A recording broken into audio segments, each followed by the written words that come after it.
একজন মুমিনুল্লাহ বুখারী শরীফের হাদিস ইন্নামাল আমালু বিন্নিয়াত এবার যথাযথ আসল মর্ম এদে আসল মানা এদে সোহাইব ইবনে সিনানের হাদিস একজন মুমিন নিজের হাজরে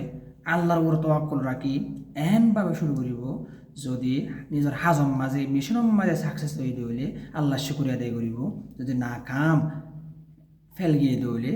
সবর করিব আল্লাহ বলে হলে শুকরিয়া করত দইলে আল্লাহর হামদা আদায় করত দইলে আল্লাহ বাড়াই দিব লাইন শাকারতুম লাযিদান্নাকুম শুকরিয়া আদায় করলে আল্লাহ সাকসেস আরও কামিয়াবিরে বাড়াই দিই ওয়ালাইন কাফারতুম মিন আযাবিল শাদীদ। আর যদি না শুকরিয়া করি কুফরি করি আর লস আল্লাহর আযাব